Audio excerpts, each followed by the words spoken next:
জনে বিভিন্নভাৱে সাহায্য দি আছে আৰু আমাৰ চামগুৰিৰ পৰা ৰক্তদান গ্ৰুপৰ তৰফৰ পৰা সকলোৱে মিলি পেলানি এটা সাহায্যৰ বাবে কালি এইকেইদিনা দি আছে, কিন্তু আজি এতিয়া আকৌ ওলাইছে যাবলৈ। তেতিয়া মই পাইছোঁ, মই পথাৰৰ পৰা আহি পাইছিলোঁৱে জাষ্ট। মই অলপ আগতে ভিডিঅ' এটা বনাইছিলোঁ, কিন্তু এখেতসকল ওলাই আহিছে। আপোনালোকে চাওক কেনেকৈ কি ধৰণে প্ৰস্তুতি কৰিছে। এয়া আমাৰ চামগুৰি ৰক্তদান গ্ৰুপ আৰু চামগুৰি দুৰ্গা পূজা সমিতিৰ সহযোগত বান সাহায্য বিতৰণ মানুহে মানুহৰ বাবে। আৰু এয়া আমাৰ তাজদা আছে। নমস্কাৰ। যিহেতু মহাপ্ৰলয়ংকাৰী বানে আমাৰ উজনি অসমৰ বিভিন্ন অঞ্চল বিধ্বস্ত কৰি থৈ গৈছে, আপোনালোকে গম পাইছে। আৰু এটা কথা মন কৰিবলগীয়া ভাল পাইছোঁ, যিহেতু সকলোৱে বিভিন্ন NGO ফালৰ পৰাই হওক বা সংগঠনৰ ফালৰ পৰাই হওক বা ব্যক্তিগতভাৱে হওক, যিহেতু বানাক্ৰান্ত লোকসকলক যিদৰে সহায় সহযোগিতা আগবঢ়াইছে, আপোনালোকে অশেষ ধন্যবাদ জনাইছোঁ। আৰু সকলোকে মানুহে মানুহৰ বাবে এটা পৰিৱেশ গঢ় লৈ উঠিছে, ভাল লাগিছে। কিন্তু আমি ৰক্তদান গ্ৰুপ আৰু দুৰ্গা পূজা সমিতিয়ে আজি ইয়াত 3 নম্বৰ দিন আমি ইয়াত বান সাহায্য লৈ পেলাই আমি সদূৰ চিন্তামণি গাঁৱৰ ভিতৰৰ অঞ্চললৈ যাবলৈ আমি ৰাওনা হৈছোঁ 2খন গাড়ী লৈ। এটা কথা আমি প্ৰেক্টিকেলি এইকেইদিনত দেখিছোঁ, যিহেতু বহুতে বান সাহায্য আগবঢ়াই আছে। এটা কথা আপোনালোকে মন কৰিব, যিহেতু আপোনালোকে বান সাহায্য দিবলৈ যাওঁতে ৰাস্তাৰ কাষৰ মানুহখিনিক আপোনালোকে দিছে, ঠিকেই আছে, কিন্তু ভিতৰৰ যিবোৰ দুৰ্গম অঞ্চল, যিবোৰ অঞ্চলত এটা পানী বটলৰ কাৰণে হাহাকাৰ কৰি থকা অৱস্থা আমি প্ৰেক্টিকেলি পাইছোঁ। আমি 3 কিলোমিটাৰ কান্ধত খাদ্য সামগ্ৰী লৈ পেলাই আমি 3 কিলোমিটাৰ খোজকাঢ়ি পেলাই দুৰ্গম অঞ্চলসমূহত আমি আমাৰ ৰক্তদান গ্ৰুপৰ সদস্যসকলে বহুত কষ্ট কৰি খাদ্য যোগান ধৰিবলৈ সক্ষম হৈছে। আপোনালোকেও এই ভিতৰুৱা অঞ্চলসমূহৰ অন্ততঃ গুৰুত্ব দিব। ধন্যবাদ। আমি পাইছোঁ আমগুৰিতে আমি লগ পাইছোঁ নগাঁৱৰ পৰা আহিছে কিছুসকল মানুহ ৰিলিফৰ কাৰণে। ভাল লাগিছে এইটো। কিন্তু এই চৰকাৰে যে এটা কৰিছে যে মুখ্যমন্ত্ৰী ফাণ্ডত পইচা দিয়া কথা, সেইটো বেয়া কথা। যোনে যেনেকৈ পাইছে আমি পাৰ্চনেলি আমি হেল্প কৰি আছোঁ। আপোনালোকে চৰকাৰৰ নিজৰ পুঁজিৰ ধন কেনেকৈ দিব পাৰে সেইটো দিয়ক না। আপোনালোকে ব্যক্তিগতভাৱে দিয়ক। চৰকাৰী ধনটোতো আমাৰ পৰাই যোৱা ন। আপোনালোকে ব্যক্তিগতভাৱে 1 লাখ টকা দিয়কচোন, তেতিয়াতো আৰু উন্নত হ'ব। ৰিলিফৰ কাৰণে আহি আছোঁ। ক'ত কেনেকৈ দিম এই ককায়ে কৈ দিব দেই। আজি আমি ক'ত গৈ আছোঁ? আমি এটা চিন্তামণি গছত যাম, একদম ভিতৰৰ অঞ্চলত যাম। তেওঁলোকে বহুত অসুবিধাত পৰিছে বুলি কৈছে। আমি সামান্য অকণমান লৈ গৈছোঁ, যিমান দূৰ পাৰোঁ আমি সহায় কৰিবলৈ চেষ্টা কৰিছোঁ তেওঁলোকৰ মাজত। আৰু সকলো ৰাইজকো কৈছোঁ, আহক আমি সকলোৱে মিলিজুলি সহায় কৰোঁ। কাৰণ মানুহৰ দুৰ্দশা দেখি আপোনালোকৰ নিজেও চকুপানী ওলাই গৈছে। আমাক দি দেখিছোঁ আমি ভাবিব নোৱাৰা এটা পৰিৱেশ। আহক সকলোৱে ওলাই আহক, আমি তেওঁলোকক অকণমান সহায় কৰোঁ। আমাৰ 2খন গাড়ী আহি আছে। এইটো ABC কোম্পানীৰ ফালৰ পৰা এখন গাড়ীখন দি দিছে, ভাল লাগিছে। আৰু ইয়াতে কিবাকিবি বনাইও আনিছে। আমাৰ এইফালে বদনদা আছে।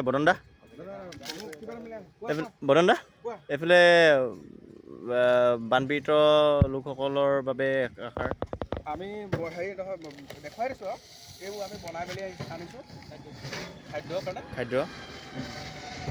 আমাৰ পানী চানী আছে। এতিয়া আমি গৈ আছোঁ। আগত ক'ত দিয়া হৈ গ'ল? আমাৰ চাৰি এইফালে গোটেইখিনি দিয়া হৈ গ'ল। মাছবাৰী, বচাইহাট, আমাৰ লগত সকলো আছে। সকলো চামগুৰিৰে আমি সকলো গৈ আছোঁ। ঠিক আছে। এইফালে মোজা আছে, তাৰপৰা এইফালে ককাই আছে, হেতা লৈ আছে। আমাৰ এতিয়া আৰু 2খন গাড়ী এড হ'ল। যি 2খন গাড়ী এড হ'ল, তেখেতসকল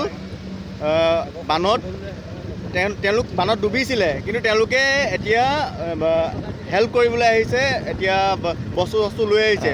সেই সেনেকুৱা মানসিকতা হ'ব লাগে। তেওঁলোকৰ ৰিলিফ হৈ গ'ল, তেওঁলোক পালে। এতিয়া তেওঁলোকে দিবলৈ আহিছে। তেওঁলোক এতিয়া ভাল হৈ আছে, তেওঁলোকে দিবলৈ আহিছে। এনেকুৱা মানুহ লাগে মানুহৰ সমাজত। যিসকল বানত একো আক্ৰান্ত হোৱা নাই, তেখেতসকলে লৈ থকাটো একো যুক্তি নাই। তেখেতসকলৰ মূৰটোত একো নাই, কিন্তু যিসকলে হেল্প কৰি পেলাই আহিছে তেখেতসকলে ভাল।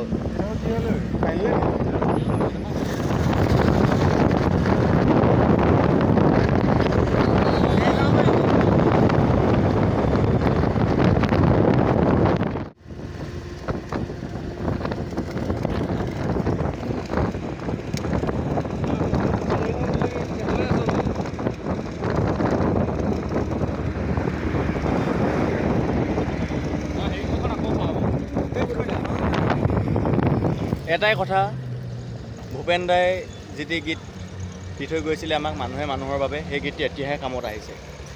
ৰিলিফৰ কাৰণে, চব ৰিলিফৰ কাৰণে সহায়ৰ হাত। এতিয়া আমি চিন্তামণি গড়ৰ দিশে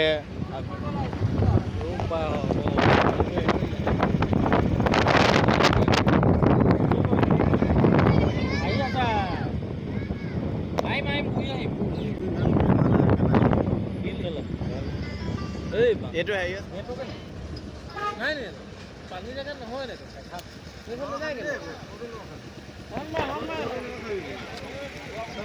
যাব পাৰিব। মই গৈ আছোঁ, এইখিনি পাইছোঁ আৰু অলপ ফেক্টৰী এৰিয়াখিনি। এইখিনি বাৰু পানী আছে, পানীয়ে পানী।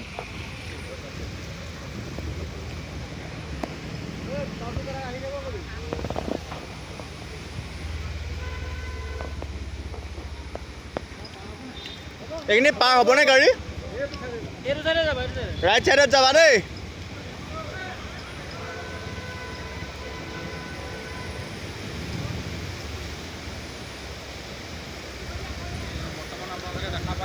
বৰ্তমান আপোনালোকে দেখা পাইছে ইমানটো এটা ভিৰ দি আছে এইটো খনামুখ অঞ্চলত।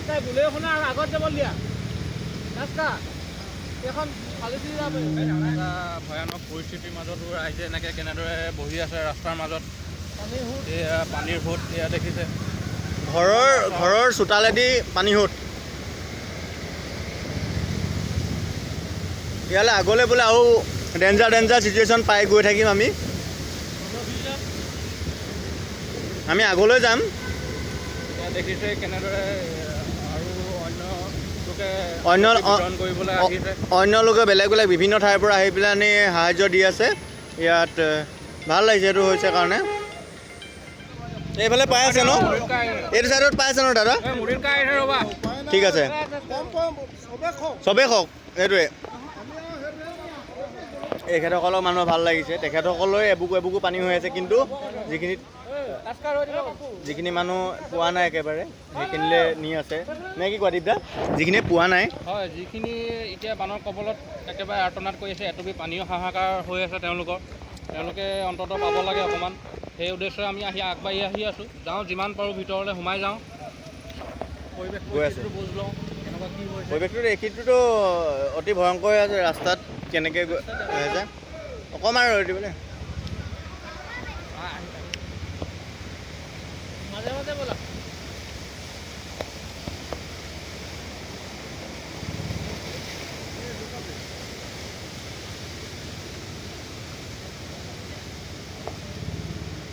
এটা ভিতৰুৱা অঞ্চল দেখিছে। এইটো এটা দুৰ্গম এৰিয়া, দুৰ্গম।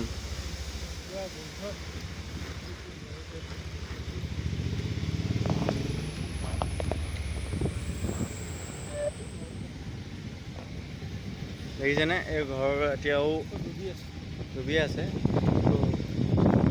অঞ্চলবোৰ কিমান বিপদজনক হৈ আছে আৰু বাঢ়িহে আছে পানী।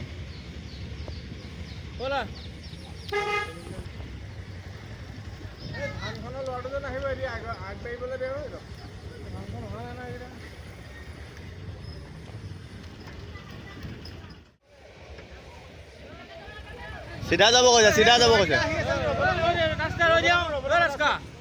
আগলৈ চোৱা বহুত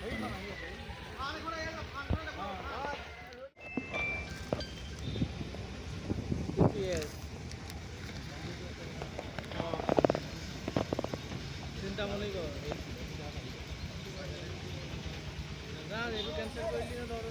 নোৱাৰিলে আমাৰ বিবেকটো গ'লে বেলেগ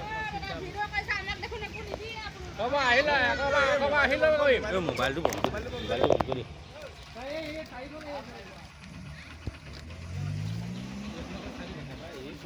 আমি বুজি পোৱা নাই নহয়।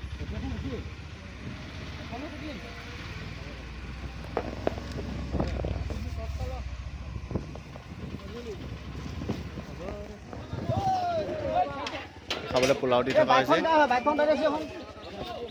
এটা অকণমান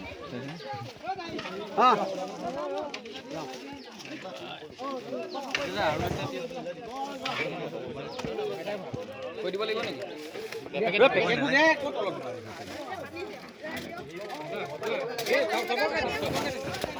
পানী বাহিৰত দিছে, বাহিৰত।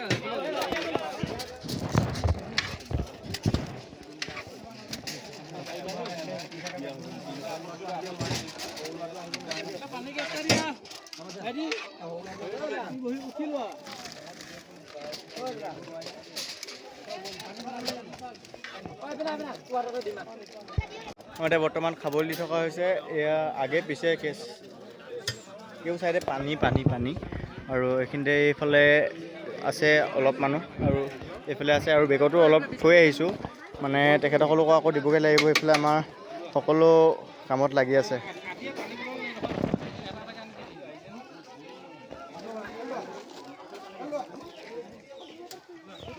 সকলো বস্তু দি থকা হৈছে। এইফালে ধূপ দিয়া হৈছে, মম দিয়া হৈছে, তাৰপৰা এইফালে বিস্কিট দিয়া হৈছে। সকলোৱে খাওক ভালকৈ।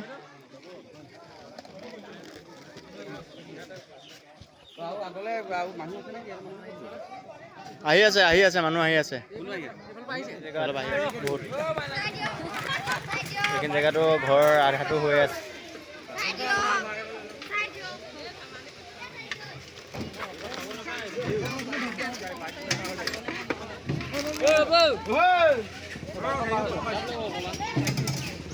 ৰখি দিয়া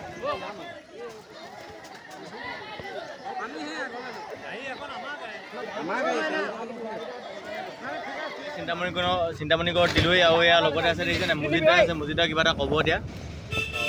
ক'বলগীয়াটো বিশেষ কিনো আছে ক'ব নাই। আজি 7 নম্বৰ দিন আমি বিভিন্ন মানুহে বানাক্ৰান্ত মানুহৰ লগত সহায় কৰি আছে। আজি চামগুৰিৰ পৰা গ্ৰুপৰ পৰা প্ৰায় 18জনীয়ে 20জনীয়ে গ্ৰুপে আহি চিন্তামণি ঘৰত আহি ভিতৰুৱা জেগাত আহি পানীৰ মাজত গাড়ী আনিবলৈ অসুবিধা, তথাপি গাড়ী পানীৰ মাজেৰে আহি ওলাই তেখেতসকলৰ মাজত দুখ বেদনা দুখ সমভাগী হ'ল আৰু যি পাৰে তেখেতসকলক সহায় কৰিবৰ কাৰণে চেষ্টা কৰা হৈছে। আৰু লগতে আপোনালোককো আমি অনুৰোধ জনাম, আপোনালোকে এই চিন্তামণিকৰ ভিতৰুৱা জেগাত বিভিন্ন মানুহৰ বান আক্ৰান্তত পৰি পেলাই তেখেতসকলে বৰ বিপদৰ মূৰত যদি আমি অকণমান সহায় কৰিব পাৰোঁ তেতিয়া আমি ভগৱানৰ ফালৰ পৰা আমি কিবা এটা পাম বুলি আমি আশা কৰিছোঁ। কাৰণ কথা হ'ল এইফালে গাড়ী আহিব পৰা ব্যৱস্থাটো নাই, কোনো গাড়ী নাহে। তেখেতসকলে কোৱা মতে কালি এখন আজি এখন 2খন গাড়ী আহিছিলে। খোৱা বোৱা অভাৱ হৈছে, বিভিন্ন ক্ষেত্ৰত পানীৰ অভাৱ হৈছে। যদি আপোনালোকে শুভাকাংক্ষীসকলে যদি আপোনালোকেও যদি সহায় কৰিব বিচাৰে তেতিয়াহ'লে চিন্তামণিলৈ আহি আপোনালোকক তেখেতসকলক অকণমান সহায় কৰিবৰ কাৰণে মই অনুৰোধ জনাম। এয়া আজিৰ দিনটো ইমানেই আছিলে আৰু কাইলৈ কি কেনেকৈ কি আমাৰ লগত গাড়ী আছে, কেইবাখনো আছে, 5খন গাড়ী আহিছিলোঁ টোটেল। বেগতো আহি আছে।